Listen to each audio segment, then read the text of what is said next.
Alors, passons à l'exercice 33. Identifier les doublés liants et non liants.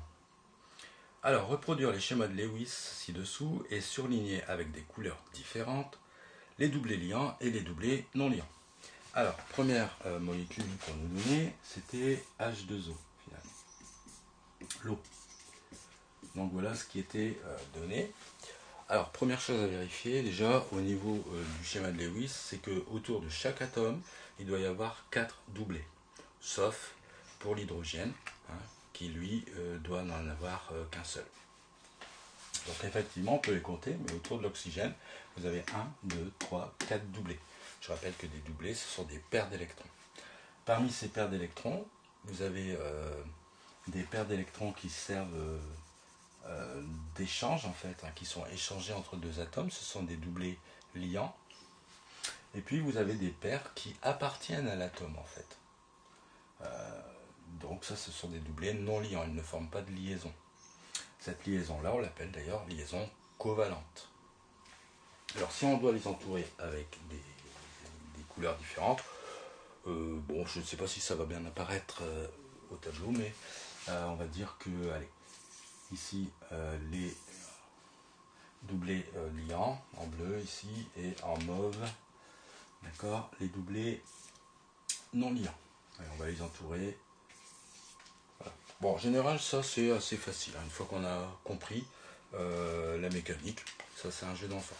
Par contre, ce qui est plus compliqué, c'est de se ressouvenir ce que ça veut dire en fait. Ouais, parce que bon, c'est ça, en fait, l'essentiel c'est ça, c'est qu'est-ce que ça raconte en fait. L'ammoniac. Alors l'ammoniac N, donc azote N, et puis H3. Donc on pourrait aussi dire que la formule brute de l'ammoniac c'est NH3. Alors on vérifie, il y a bien 4 doublés, donc ça au niveau schéma de Lewis c'est conforme. Et puis bah, voilà, les liants, bah, c'est très simple, hein, les liants forment des liaisons, les doublés liants forment des liaisons, tandis que les non-liants, eux, sont autour de l'atome N ici. Voilà. Ce qui veut dire que l'azote, lui, il va toujours se lier 3 fois. Le carbone, l'oxygène, lui, il va toujours se lier 2 fois. Ensuite, il y avait l'oxyde d'éthylène. Alors, l'oxyde d'éthylène, d'accord, donc il y a une liaison carbone-carbone. Vous avez ensuite une liaison H, une liaison H, une liaison H ici pour l'autre carbone et l'autre carbone encore une liaison H.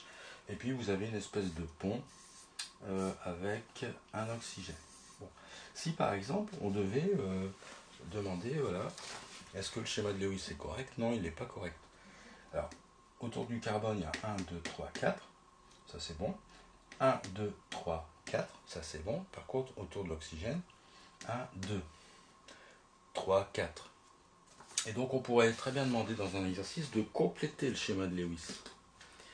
À ce moment-là, on peut compléter et mettre deux doublés non liants. D'accord? C'était pas ce qui était demandé dans l'exercice. Hein. Il fallait juste surligner. Mais c'est un exercice qui est possible.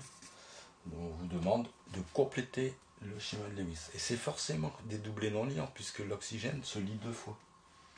Donc il ne peut y avoir que 2 liaisons autour de l'oxygène.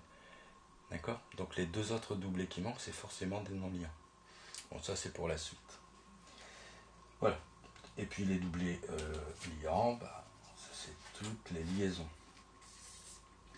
Voilà.